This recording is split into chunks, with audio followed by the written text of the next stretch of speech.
Pernah nggak Bapak Ibu sekalian kita duduk sejenak, kemudian kita merenung, kira-kira kenapa saya ada di sini? Apa semua rahasianya? Kenapa ibu saya yang ini? Kenapa ayah saya yang itu? Kenapa saya lahir dari suku ini? Kenapa saya berada di wilayah ini? Kenapa sistem ini semuanya ada? Kenapa ada pagi, ada siang, ada sore, ada malam? Dengan begitu rapinya perputaran itu, terbitnya matahari, kemudian terbenamnya matahari. Begitu juga dengan pergantian siang malam, pergantian musim. Semua di sekitar kita ada tumbuh-tumbuhan dengan beragam macam jenisnya. Ada hewan-hewan juga dengan beragam macam jenisnya. Dengan semua memiliki karakter-karakter tersendiri. Dan segala macam hal. Bahkan di diri kita sendiri, sungguh terdapat keajaiban yang luar biasa. Siapa yang telah menata kedua mata kita seperti ini? Kenapa bukan 3 mata misalnya? Kenapa tangan 2, jari setiap tangan memiliki 5 jari? Begitu juga kita memiliki 2 kaki dan seluruh perangkat yang ada di tubuh kita ini yang luar biasa. Di mana manusia ini hanya memilih dan menikmati. Tidak lebih daripada itu. Di saat Bapak Ibu lapar, maka kita hanya memilih pengen makan apa, yang gurih, yang manis. Di saat kita haus juga tinggal memilih, setelah itu kita menikmatinya. Lewat makanan dan minuman tersebut, ukuran sepertiga jari kita saja di tenggorokan kita sudah tidak pernah ada ikut campur lagi di makanan dan minuman tersebut. Yang mana komposisi zat besinya dan intinya menjadi nutrisi buat tubuh itu akan diserap dengan sebuah sistem raksasa dalam tubuh kita. Kemudian yang tidak dibutuhkan akan menjadi kotoran yang harus kita keluarkan juga tertata dengan sistem yang rapi. Jadi semua ini, apa tadi yang kami sampaikan itu memberikan jawaban kepada kita kalau kita ini punya Tuhan. Ada yang mengatur semua ini.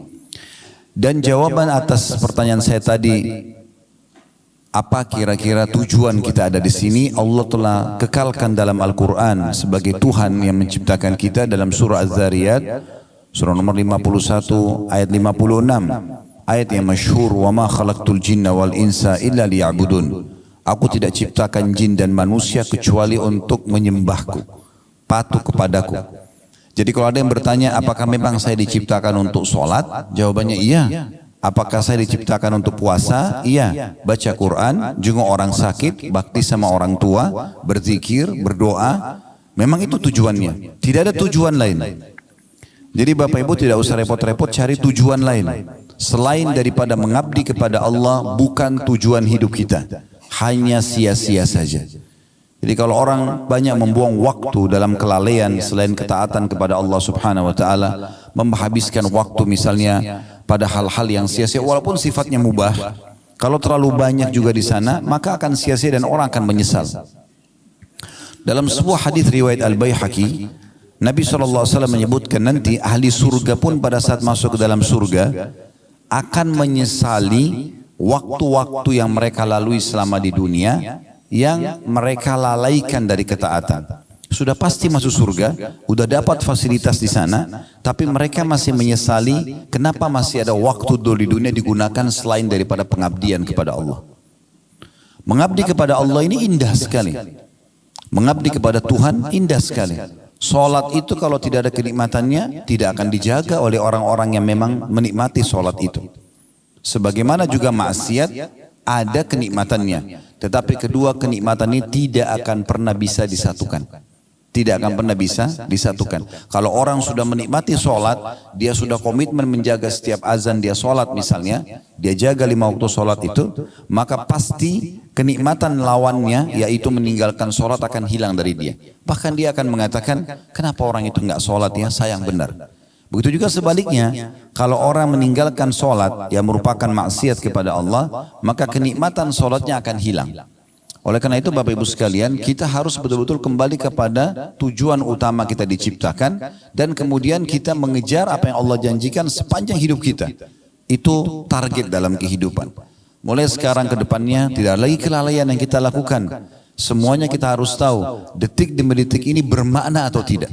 Sebagian ulama salaf itu sampai Bapak Ibu sekalian kalau mereka masuk ke WC, mereka menyuruh anak mereka untuk membaca kitab di depan pintu WC agar dia tidak sia-sia. Karena di WC nggak bisa berzikir, tapi dia tidak mau ada detik-detik masa hidupnya yang lewat tanpa ada ibadahnya. Yang penting dia dengar ilmu supaya ada faedahnya. Sampai seperti itu. Apalagi kalau mereka sedang tidak di WC, mereka akan terus tersibukkan dari ilmu ke ilmu. Mungkin nama Imam Nawawi rahimahullah tidak asing buat kita. Beliau meninggal di umur 39 tahun, belum 40 tahun sudah meninggal. Tapi siapa yang tidak kenal karya Imam Nawawi rahimahullah? Beliau dalam satu hari belajar di 13 guru dengan membahas 13 kitab yang berbeda. Nantinya kalau Bapak Ibu hadir di pengajian seperti ini 1 jam misalnya, itu berarti satu tema. Imam Nawawi satu hari 13 kitab di 13 guru yang berbeda. Jadi dari pagi sampai malam sibuk dengan ilmu. Tidak ada waktu untuk hal-hal yang selain tujuan hidupnya. Belajar agama supaya dia tahu panduan hidupnya, kemudian dia mengerjakan apa yang diperintahkan dan meninggalkan apa yang dilarang. Itu orang yang memahami tentang masalah tujuan hidupnya. Orang yang memahami tujuan hidup ini juga akan mengetahui tentang masalah takdir, keputusan Allah subhanahu wa ta'ala.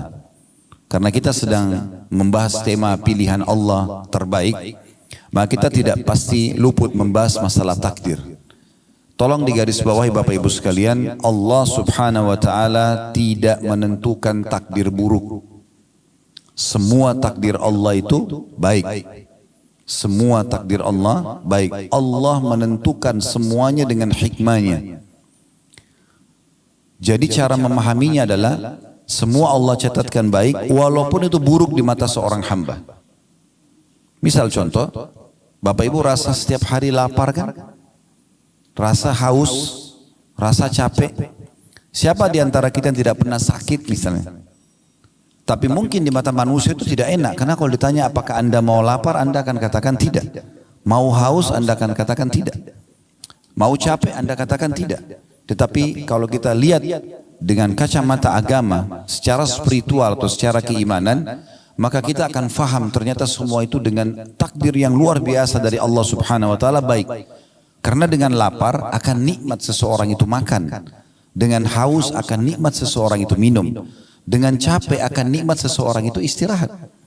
Coba bayangkan Bapak Ibu sekalian kalau kita sudah kenyang, habis makan 2 piring makanan misalnya, sudah sangat kenyang, lalu ditawarkan lagi ayam goreng, kambing bakar, masih mau makan kira-kira? Enggak. Tapi kalau kita lagi lapar, walaupun nasi sama sambal sama tempe saja lahap sekali makannya. Tapi orang sering memandang dengan mata dia, lapar itu jelek. Padahal sebenarnya itu adalah takdir Allah yang sangat baik. Karena dengan lapar nikmat kita makan. Begitu juga dengan haus. Kalau Bapak Ibu lagi tidak haus lalu bertamu ke rumah orang, lalu ditanya, mau minum apa Pak? Mau minum apa Bu? Apa ya? Kita masih punya pilihan. Tapi kalau orang haus, saya pengen minum air es misalnya. Air dingin. Kita menikmati sekali pada saat kita minum air es tersebut misalnya. Contoh yang lain juga pada saat Bapak Ibu misalnya dari pagi sampai malam tidur terus. Mulai dari habis subuh misalnya Anda tidur, cuma bangun sholat duhur tidur lagi, sholat asar tidur lagi, maghrib, terus malam Bapak Ibu disuruh tidur lagi. Kira-kira bisa tidur gak? Enggak kan? Baik, kalau Bapak Ibu sudah aktivitas dari pagi, sangat letih, maksimal waktunya sampai malam. Begitu malam kita ngantuk, tidur, walaupun cuma sejam 2 jam nikmatnya luar biasa. Berarti capek itu perangkat untuk menikmati tidur itu. Karena orang kalau tidak capek, nggak lelap tidurnya. Banyak orang menganggap capek itu tidak baik. Sakit misalnya. Siapa di antara kita yang tidak pernah flu, demam, keselio? Semua orang merasakan. Kalau Bapak Ibu sendirian yang rasakan, mungkin Anda bisa anggap itu sebuah azab. Tapi kan semua orang rasakan. Ada di sini jemaah sekalian yang belum pernah flu. Saya mau kasih mikrofon untuk sampaikan pengalamannya kalau selama hidup nggak pernah flu. Gak pernah demam. Baik, mungkin itu sudah umum. Ada nggak di sini yang belum pernah digibah oleh orang? Selama hidup, nggak pernah digosipin, nggak pernah difitnah. Ada? Kalau ada, tolong naik ke sini sampaikan pengalamannya. Artinya itu standar kan? Semua orang merasakan. Lalu apa hikmahnya? Kenapa harus ada ujian ini? Supaya kita tahu nikmatnya lawannya. Misalnya kalau sakit kita tahu nikmatnya sehat. Di saat kita lagi meriang, hikmah Allah subhanahu wa ta'ala sebagai takdir yang baik di situ. Kalau kita lagi sakit meriang, di depan kita ada orang yang sehat lagi minum air es. air dingin. Kita akan mengatakan enak benar ya pada saat kita sehat. Jadi kita bisa menilai itu. Karena manusia kalau tidak dikasih rambu-rambu seperti ini, dia akan lost control. Dia akan lupakan semua nikmat ini. Maka ujian-ujian yang datang justru untuk mendatangkan penilaian positif terhadap nikmat Allah yang sedang Allah berikan kepada kita. Ini poin yang harus kita ketahui teman-teman sekalian. Dan cukup banyak pendapat-pendapat ulama, dalil-dalil yang berhubungan dengan masalah ini. Kalau takdir Allah itu semuanya baik. Di antaranya sabda Nabi SAW yang masyhur hadis riwayat Muslim, ajaban li amri mu'min, sungguh mengagumkan perkaranya orang-orang beriman. Lalu kata Nabi SAW, inna amrahu kulluhu khair, atau kullahu khair, semua perkaranya orang mukmin itu baik. Semua dia terasakan takdirnya baik. In asabahu sarra syakar, kalau dia diberikan nikmat dia bersyukur. Wa in asabahu dharra sabar, kalau dia diberikan ujian maka dia sabar. Wala yakunu dzalika illa lil mu'min, dan itu tidak dimiliki kecuali oleh orang beriman. Kata ulama menanggapi hadis ini, menandakan bahwasanya baik itu sebuah nikmat yang melimpah, maka itu adalah kebaikan, takdir Allah SWT yang baik.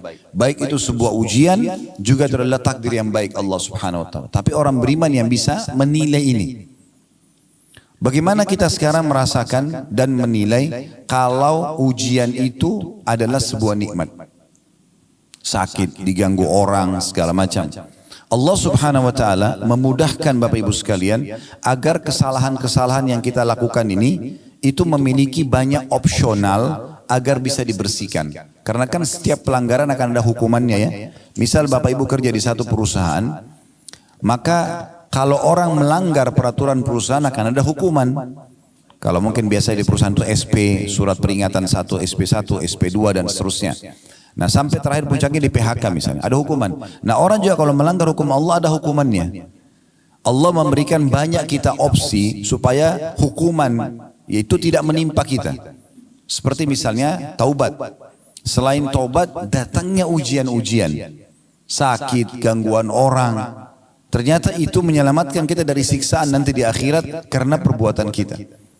Makanya Nabi SAW mengatakan dalam sebuah hadis riwayat Muslim, tidak ada yang menimpa seorang muslim dari letih. Tidak ada yang menimpa seorang muslim dari letih, capek, gangguan orang, penyakit, bahkan duri yang menusuk tubuhnya kecuali jadi pengampunan dosa-dosanya. Kalau ada sesuatu yang Bapak Ibu tidak suka terjadi dalam hidup, perhatikan baik-baik. Kalau itu memang menimpa Anda dan tidak umum menimpa orang, biasanya memang disebabkan karena kesalahan kita sendiri. Ada orang sengaja balap-balap, ugal-ugalan, jatuh, patah, tabrakan, lumpuh, karena perbuatan dia. Nah orang banyak menilai juga ini sebagai takdir buruk, sebenarnya tidak. Bukan seperti itu. Bahkan kemahamurahan Sang Pencipta Allah ini luar biasa Bapak Ibu sekalian. Sampai-sampai Allah memberikan kita kebebasan sepenuhnya untuk memilih. Bapak Ibu pada saat mau hadir di sini tadi, kan tidak ada dalam syariat Islam harus pakai baju warna ini. Hari Senin misalnya harus pakai baju warna ini, hari Selasa harus pakai warna ini, ya harus pakai penutup kepala warna ini, tidak ada sama sekali. Yang ada disuruh pakai pakaian tutup aurat, selesai. Setelah itu bebas kita. Kan begitu. Dan terlalu banyak khiyarat atau pilihan-pilihan yang Allah berikan kepada kita, termasuk dalam memilih makanan, memilih minuman, memilih tempat kerja, memilih pasangan hidup, semua di tangan kita. Di saat seseorang mau menikah misalnya, Allah hanya mudahkan dia memiliki pilihan 1, 2, 3, 4, 5, lalu dia yang tentukan, saya mau nikah sama si A. Ada perusahaan A, B, C dia mau kerja, dia tinggal tentukan, saya mau kerja di perusahaan B misalnya. Semua diberikan kesempatan. Bahkan lebih besar daripada itu, untuk beriman ataupun kafir kepada Allah, Allah mengatakan faman syaa'a falyu'min wa man syaa'a falyakfur. Siapa mau beriman silahkan, maka dia akan dapat semua apa yang dijanjikan untuk orang beriman. Kebahagiaan di dunia dan juga balasan sempurna di akhirat. Wa man syaa'a falyakfur. Siapa yang mau berkufur silahkan saja. Nanti teman-teman sekalian, orang-orang kafir yang masuk ke dalam neraka itu masuk ke dalam neraka dalam kondisi meyakini keadilan Allah Subhanahu Wa Taala. Karena yang membuat mereka masuk pilihan mereka sendiri. Begitu luar biasanya Allah berikan kebebasan kita untuk memilih. Tinggal bagaimana kita menentukan jalan kita masing-masing. Banyak pendapat ulama tentang masalah ini, diantaranya adalah pendapat Syekh Utsaimin rahimahullah, salah satu ulama di Saudi yang sudah meninggal. Beliau mengatakan kurang lebih terjemahnya, takdir itu tidak ada yang buruk. Takdir tidak ada yang buruk. Yang buruk hanyalah yang ditakdirkan atau al-makdur, artinya makhluk yang merasakannya jelek. Tapi Allah tidak menentukan yang jelek itu. Takdir jika dilihat dari perbuatan Allah, semua takdir itu adalah baik. Sebagaimana disebutkan dalam sebuah hadis, kejelekan tidak disandarkan kepadamu ya Allah. Jadi ada potongan doa teman-teman sekalian, itu disebutkan dalam riwayat Muslim, ya, bahwasanya wasyarru laisa ilaik. Keburukan tidak akan pernah disandarkan kepadamu ya Allah. Itu Nabi SAW sering baca dalam sholat beliau. Ya. Maka kata Syekh Utsaimin rahimahullah, sebagaimana dalam potongan hadis, kejelekan tidak disandarkan kepadamu. Jadi takdir Allah itu selamanya tidak ada yang jelek. Karena ketetapan takdir itu ada karena rahmat dan hikmah Allah. Kejelekan murni hanya muncul dari pelaku kejelekan itu sendiri. Karena Allah sudah tentukan ya, misalnya ada pelanggaran akan kena hukuman ini. Nah karena dia melanggar, dia kenalah hukuman tersebut. Nah biasanya orang anggap itu adalah takdir buruk. Padahal sebenarnya bukan takdir buruk. Itu takdir baik. Bahkan seringkali Bapak Ibu sekalian, ada hal-hal yang kita anggap buruk, ya, padahal sebenarnya itu bentuk kasih sayang Allah kepada seorang hamba. Nanti akan saya berikan contoh dalam masalah itu. Saya selesaikan dulu apa yang dikatakan oleh Syekh Utsaimin rahimahullah. Kata beliau, jadi kejelekan itu murni hanya muncul dari pelaku kejelekan, sedangkan Allah itu hanya berbuat baik selama-lamanya. Ini beliau jelaskan dalam syarah hadis Arba'in Nawawi beliau di halaman 88. Yang saya katakan tadi contohnya Bapak Ibu sekalian adalah pelaku kriminal. Semua hamba Allah subhanahu wa ta'ala kalau ingin melakukan satu perbuatan kriminal. Kriminal ini berarti pelanggaran. Bahasa agamanya maksiat. Ya. Yang Allah sudah tentukan sebagai pelanggaran. Berzina, mencuri, membunuh, apa saja. Pasti Allah subhanahu wa ta'ala akan berikan kepada dia sinyal rasa khawatir dan takut. Di saat dia mau masuk hotel berzina misalnya, pasti ada rasa takutnya, rasa khawatir. Dia mau mencuri begitu, dia mau membunuh begitu, supaya dia tidak melakukannya. Dan Allah maha tahu, kalau dibiarkan dia melakukan, maka ada konsekuensi hukuman. Allah akan datangkan hukuman karena pelanggarannya itu, maka Allah berhentikan dia dengan rasa takut itu. Tapi kalau tetap saja dia lakukan, maaf, tetap dia masuk ke dalam kamar hotel, tetap saja dia masuk ke kamar hotel, tetap dia berzina misalnya, maka Allah datangkan peringatan yang lainnya. Peringatan yang lain itu adalah seperti misalnya ada orang yang melihat dia, supaya dia merasa malu. Kalau dia tidak mau juga tahu itu, tetap diulangi terus perbuatannya, peringatan lebih besar datang. Sampai pada tingkat ada orang yang terjadi gempa, rubuh hotel tersebut, ditemukan jenazahnya lagi dalam kondisi tidak berpakaian. Allah permalukan. Itu pun semuanya dengan hikmah Allah subhanahu wa ta'ala. Karena kalau dibiarkan akan lebih berat hukumannya nanti di akhirat. Seorang pencuri misalnya, sebelum dia mencuri punya rasa takut. Allah datangkan, kalau dia berhenti maka dia akan aman.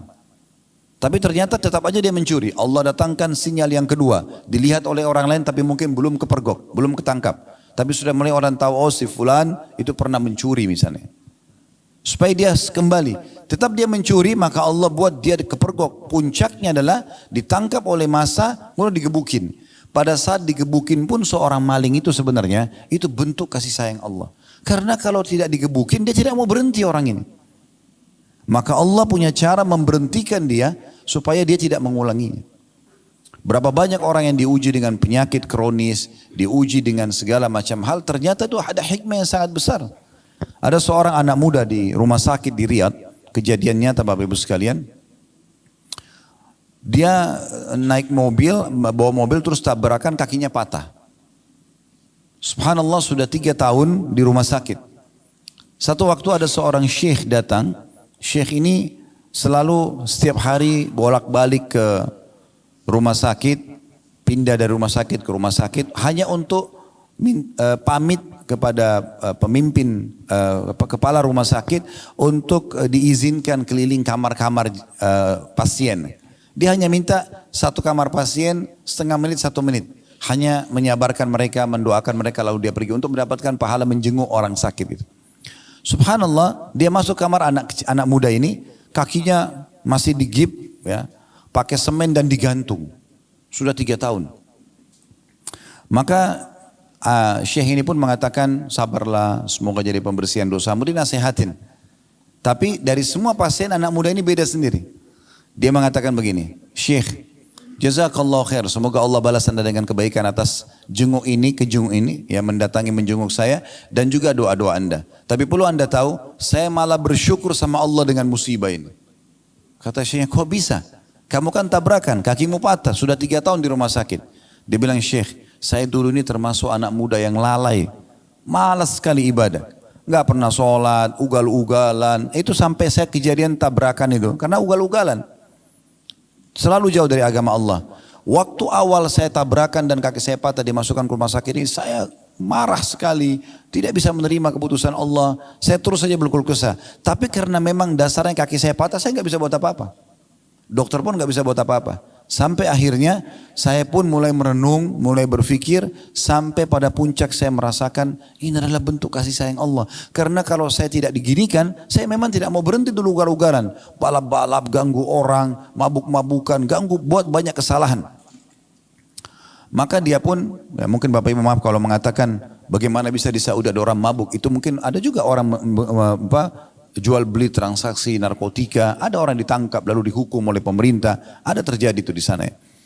Yang jelas dia bilang, dan sekarang setelah saya bisa menerima takdir Allah itu, karena saya punya banyak waktu di kamar rumah sakit ini, maka saya pun bisa leluasa ibadah. Sekarang saya beritakan berita gembira, Syekh, saya nggak pernah tinggalkan sholat 5 waktu, on time. Yang kedua, saya sekarang hafal 30 juz Al-Quran. Di atas ranjang ini saya hafal 30 juz Al-Quran. Karena saya banyak waktu, hanya saya mulai baca Quran, saya mulai hafal, dan sekarang saya hafal Quran. Dan saya bersyukur dengan Allah atas ujian ini. Subhanallah, semua penuh dengan hikmah. Ada kisah yang lain, seorang dosen di Ummul Qura, Dr. Muhammad, beliau menceritakan dalam salah satu ceramahnya, saya hanya menukil ini tentang bagaimana kita memahami keputusan Allah itu luar biasa. Sangat baik sebenarnya. Tapi tinggal bagaimana makhluk ini kita sebagai hamba berhusnudzon, bersangka baik kepada Allah, walaupun buruk di mata kita. Beliau menceritakan tentang seorang sahabatnya melamar seorang wanita. Setelah sepakat, sudah cocok semuanya, ditentukan hari pernikahan. Subhanallah, 2 minggu sebelum acara pernikahan, tiba-tiba saja tanpa sebab apa-apa, pihak perempuan, si anak perempuannya membatalkan pernikahan. Dan dia mohon-mohon sama orang tuanya, tolong batalkan pernikahannya, saya tidak mau nikah sama laki-laki ini. Maka si laki-laki ini bingung, apa sebabnya? Dia coba konfirmasi, karena ini sudah deal, sudah oke, tanggal sekian akan menikah. 2 minggu lagi akan ada acara, undangan sudah disebarluaskan. Ini gimana memahaminya, ini bagaimana cara menanggapi masalah ini? Maka dia tanya ke orang tua perempuan itu, mereka bilang kami tidak bisa buat apa-apa. Kami sudah coba ngerayu anak ini, kami sudah jelaskan tentang menjaga nama baik, kami sudah jelaskan pernikahan itu baik dalam agama, tapi tetap aja dia tidak mau. Pokoknya dia minta dibatalin. Kata Dr. Muhammad, beliau mengatakan akhirnya dibatalkan pernikahan tersebut. Dari semenjak pembatalan pernikahan dia bilang, teman saya ini terus berdoa sama Allah. Sekarang satu masjid sholatnya, antara azan iqamah, saya duduk di sebelahnya, yang saya dengar, ya Allah kembalikan wanita ini kepada saya menyukainya, mudahkan pernikahan kami, minta semua kebaikan. Dia bilang saking seringnya berdoa ini, antara azan dan iqamah, kalau lagi ketemu misalnya sholat malam sama-sama, dia berdoa lagi sama, kalau apa saja kesempatan ibadah dia selalu berdoa, minta khusus untuk kembali wanita itu suka sama dia dan mau menikah. Kata Dr. Muhammad, saking saya prihatinnya sama dia sampai saya mengatakan, saya pun angkat tangan ke langit mengatakan, ya Allah mudahkan buat teman saya. Tapi subhanallah, berjalan sampai 2 pekan berturut-turut, lewatlah hari H kesepakatan pernikahan, perempuan ini dilamar oleh laki-laki lain, menikah dia. Perempuan itu menikah sama laki-laki lain. Coba bayangkan kalau kita di posisi orang ini, berat sekali gitu. Karena dia sudah oke, dia sudah suka, perempuan itu suka, tiba-tiba batal tanpa sebab. Ditanya kenapa, pokoknya sudah tidak mau aja. Dan akhirnya menikah sama orang lain. Kata Dr. Muhammad, setelah menikah tentu laki-laki ini sudah batalin doanya ya. Karena kita tidak boleh minta orang cerai sama suaminya. Gitu kan. Tidak boleh juga tidak ada juga poliandri dalam Islam. Nggak boleh perempuan punya 2 suami gitu. Dia berhentikan doa. Lalu dia bilang, Dr. Muhammad yang cerita, saya baru melihat hikmah Allah subhanahu wa ta'ala, bagaimana sayangnya Allah sama teman saya ini, justru setelah wanita itu nikah sama laki-laki yang jadi suaminya sekarang. Sebulan setelah pernikahan, payudara laki perempuan ini, itu sebelah kanan kena kanker ganas dan harus dipotong. Ini bulan pertama pernikahan. Ya kalau kita bilang Indonesia masih bulan madu. Bulan kedua, kanker itu tumpahnya menyebar ke payudara sebelah kiri dan juga harus dipotong. Ini kisah nyata. Dan bulan ketiga, urat saraf otak bagian belakang wanita ini itu ada bermasalah sampai membuat kedua matanya buta. Dan di bulan keempat wanita itu meninggal dunia. Apa kata Dr. Muhammad? Subhanallah, kalau teman saya ini ya, menikah sama dia tersebut, mungkin dia cuma jadi pengurusnya dan mungkin makin sakit dia karena sudah interaksi biologis, sudah jadi suaminya. Tapi Allah punya hikmah yang luar biasa menyelamatkan kita dari hal-hal yang mungkin di mata kita baik, tapi mungkin tidak baik di mata Allah Subhanahu wa taala. Allah ini Bapak Ibu sekalian lebih sayang kepada kita daripada sayangnya ibu kita kepada kita. Dalam hadis Bukhari disebutkan, pernah Nabi SAW selepas selesai memenangkan peperangan, rupanya di tawanan musuh ada satu ibu ini masih masa menyusui. Dia kehilangan anaknya. Kemudian dia datang ke tawanan perang dan setiap kali dia lihat anak kecil diangkat, dibalik, dilihat mukanya bukan anaknya, diturunkan lagi sampai dia dapat anak dia. Begitu dia dapat anak dia, langsung dia peluk, disusuin anak itu. Di kancah peperangan penuh debu, lagi suasananya luar biasa, tapi karena ibu ini kehilangan anak, begitu dia dapat dia sudah lupa semua itu. Anaknya dimasukin ke dalam bajunya, disusuin sama dia. Nabi SAW melihat itu. Lalu Nabi SAW bilang kepada para sahabat, apakah kalian lihat ibu itu? Mereka mengatakan, iya ya Rasulullah. Baik, apakah kalian mengira ibu ini akan mau melempar anaknya ke dalam api? Kalau kita bakar api ini, api unggun, kita suruh ibu itu lempar anaknya, mau nggak? Kata sahabat, tentu tidak ya Rasulullah. Tidak mungkin. Dia pasti akan terus mempertahankan anaknya selama dia mampu. Kata Nabi SAW, demi zat yang jiwaku dalam genggaman yang maksud demi Allah, sesungguhnya Tuhan kalian Allah lebih sayang kepada kalian daripada ibu itu kepada anaknya. Allah tidak ingin kita celaka. Allah tidak ingin kita masuk ke dalam neraka. Allah nggak ingin kita lapar, nggak ingin kita haus, nggak ingin kita merasa penderitaan, gitu kan? Tetapi sering kali terjadi ujian-ujian itu karena perilaku hamba itu sendiri. Dia penyebabnya. Dia melakukan pelanggaran agama yang akhirnya memang Allah sudah tentukan sebagai takdir, keputusannya akan kena hukuman ini misalnya. Seperti itu. Jadi kita tinggal berhusnudzon dengan Allah Subhanahu wa taala. Kapan kita sudah berbuat baik, kita pertahankan. Kapan kita berbuat yang salah, kita segera bertaubat. Orang yang segera kembali ke Allah Subhanahu wa taala, maka secara otomatis ya, dia akan mendapatkan yang terbaik dari Allah Subhanahu wa taala. Ada juga satu kisah yang lain. Ini kebetulan kisah nyata. Seorang wanita pernah berteman sama istri saya. Berjalan rumah tangga si teman istri saya ini, kalau tidak salah 15 tahun. Mereka nggak punya anak. Entah kenapa, subhanallah, si laki-laki si suaminya ini orang baik, suka bekerja, dia bekerja di tempat yang benar, juga dia sebagai suami yang ideal. Tapi tiba-tiba istrinya ini berkenalan sama laki-laki lain. Ya, kemudian dia, bahasa sekarang orang pacaran, selingkuh. Setelah itu dia paksa suaminya untuk menceraikan dia. Yang terjadi adalah si suami ini karena sudah 15 tahun berumah tangga, dia juga nggak punya salah.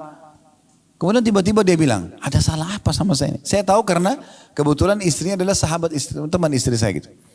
Kemudian dia bilang, ada apa dengan saya? Apa salahnya? Terus saja dia coba ya mengorek, tapi tetap istri bilang tidak mau. Intinya cerailah akhirnya ya, dan itu sangat menyakitkan bagi si laki-laki ini. Kemudian perempuan itu nikah sama selingkuhannya. Kisah nyata ini. Ini kebetulan kami tahu betul kisahnya. Dan alhamdulillah ini bukan ghibah karena kita tidak menyebutkan nama ya. Maka setelah berjalan waktu, mungkin setelah kejadian itu sekitar 5-6 tahun ya, kejadian itu, saya ada tablik akbar di Makassar. Setelah selesai tablik akbar bubar, ada orang dari jauh salam sama saya, assalamualaikum.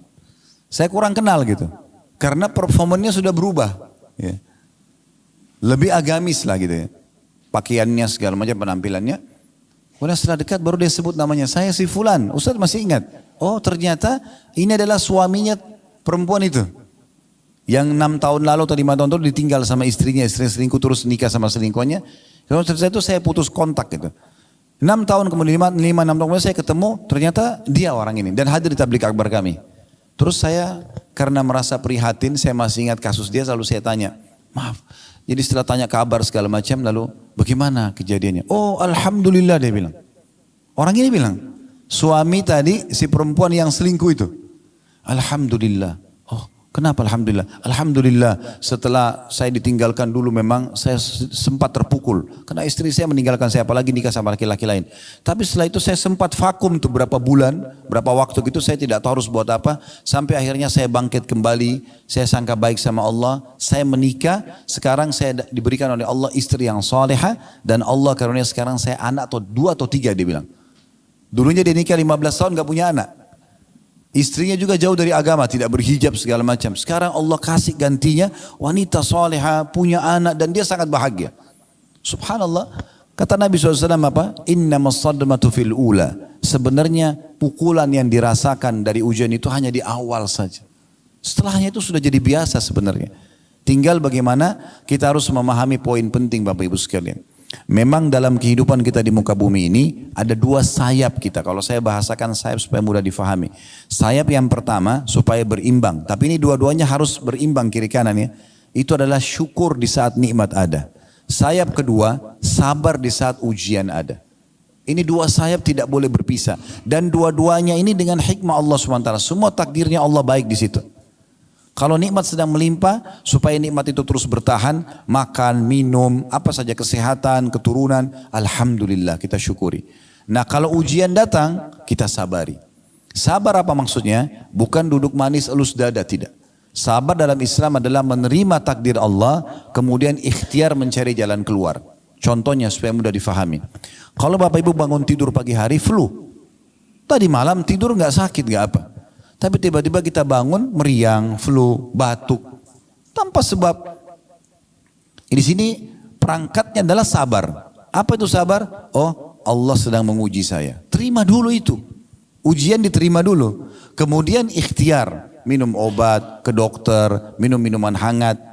Karena ini pasti akan datang dalam ujian kehidupan kita nih. Kenapa tadi saya sudah sebutkan hikmahnya? Di antara hikmah ujian adalah supaya kita bisa menilai besarnya nikmat, kenikmatan gitu. Dan juga supaya kita tahu kita punya Tuhan Allah Subhanahu Wa Taala yang di saat nikmat melimpah kita syukur, di saat kita sedang ada musibah atau cobaan kita sedang bergantung dan lebih dekat kepadanya. Kadang-kadang teman-teman sekalian mungkin pernah alami dalam kehidupan kita, pasti semua kita pernah alami, di saat ujian sedang datang, kita bisa meneteskan air mata kepada Allah. Sujud, menangis, ya Allah berikan jalan keluar, ya Allah begini dan begitu. Mungkin di saat sedang musibah itu sudah diangkat oleh Allah, sudah enggak lagi kita mau nangis susah. Itu mahal sekali itu. Saya pernah subhanallah punya pengalaman pribadi di waktu kami mau buka restoran pertama kali di Kalibata City. Sekarang sudah pindah ke Condet.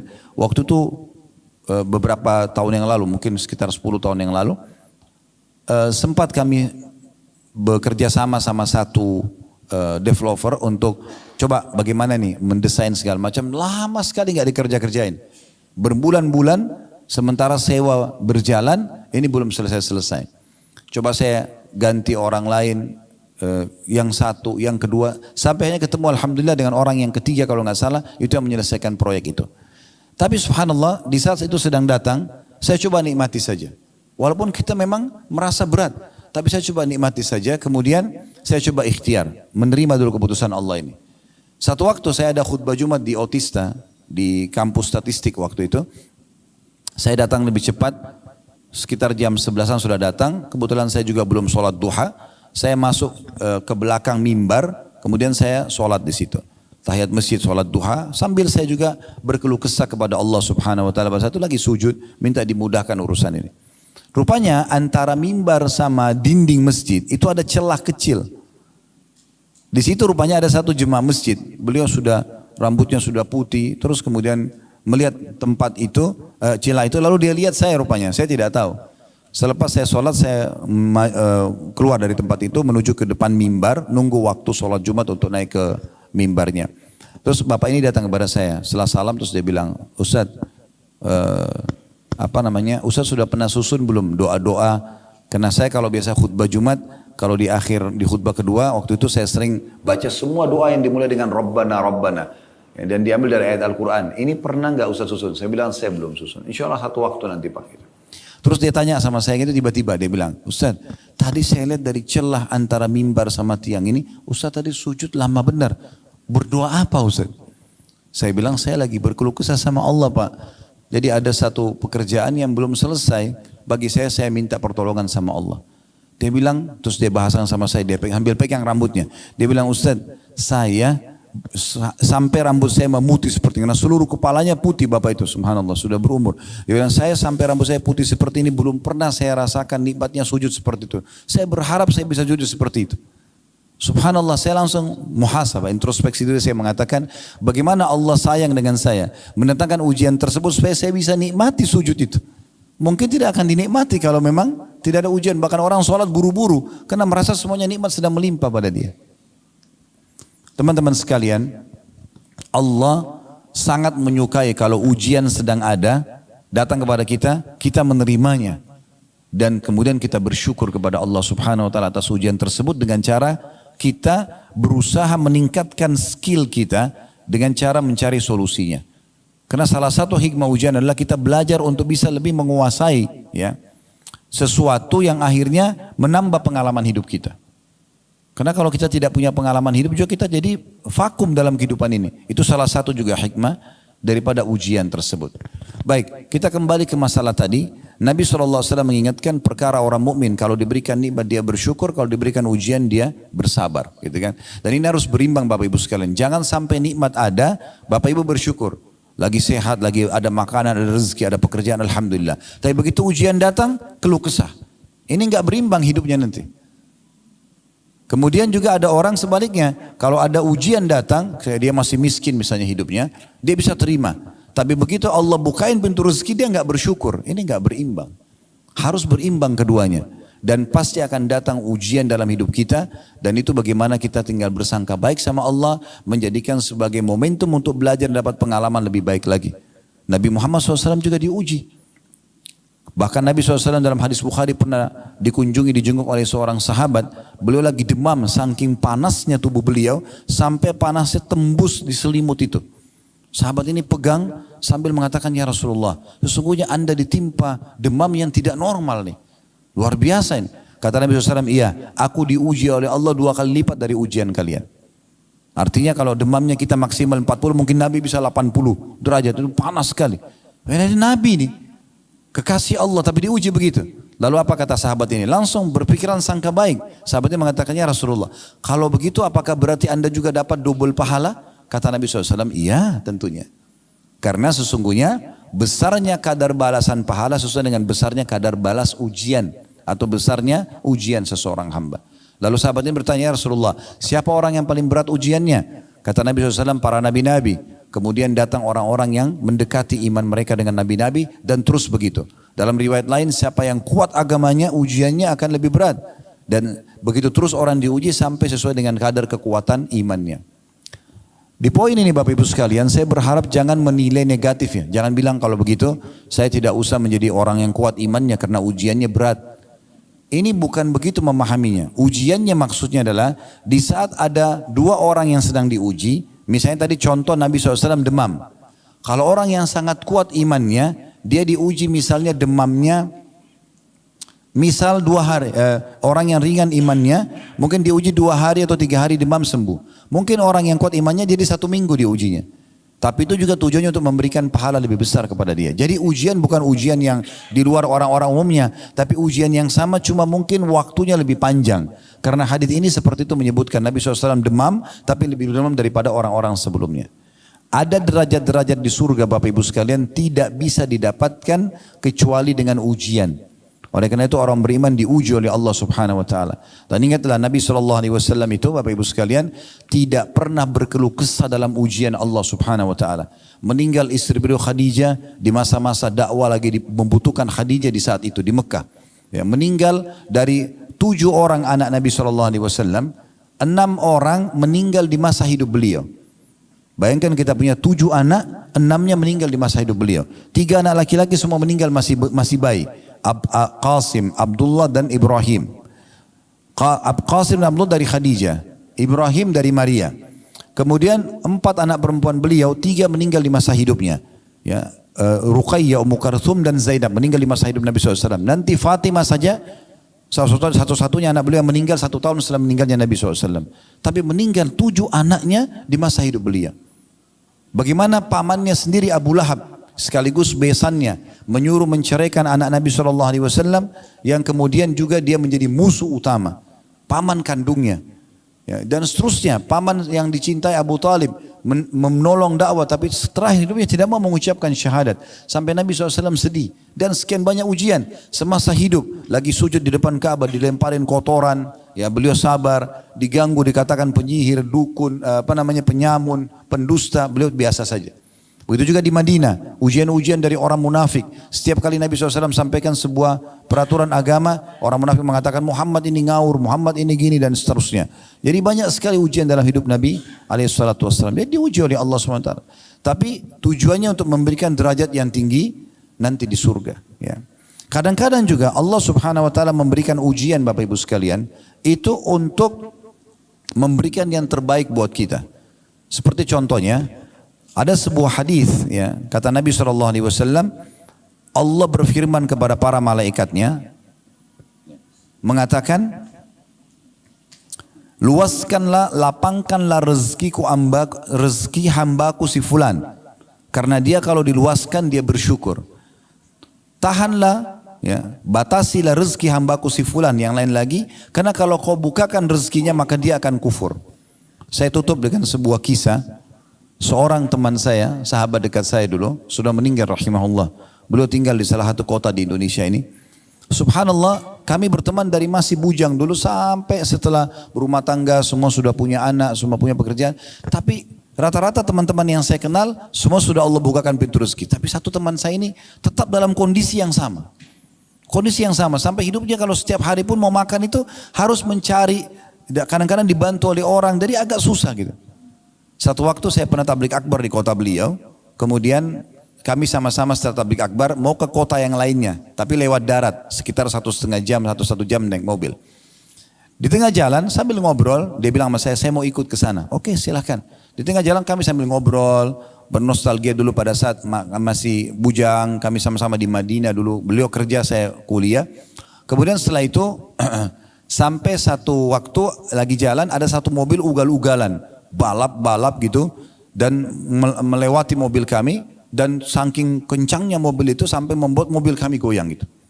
Pada saat itu subhanallah, saya pertama kali selama saya berteman sama teman saya ini mendengar ucapan itu. Dia tiba-tiba mencaci maki mobil itu, mencaci maki pemilik mobil itu dan seterusnya, dan dia marah-marah gitu. Minta supaya mobil itu dikejar lah. Terus saya lihat, saya balik ke belakang, kebetulan saya duduk sama supir di depan, dia di belakang, lalu saya mengatakan, "Akhi, sebentar, tenangkan diri antum. Orang ini sedang berbuat sesuatu yang jahil. Tidak usah kita ikut-ikutan marah, tidak perlu. Itu urusan dia melakukan pelanggaran. Jangan kita balas keburukan dengan keburukan." Tapi subhanallah, saya tiba-tiba berpikir, pada saat itu kami cuma naik mobil sewa. Bukan mobil pribadi. Saya berpikir subhanallah, orang ini masih baru naik mobil sewa, sudah bisa caci maki orang lain. Bagaimana kalau dia pakai mobil pribadi gitu?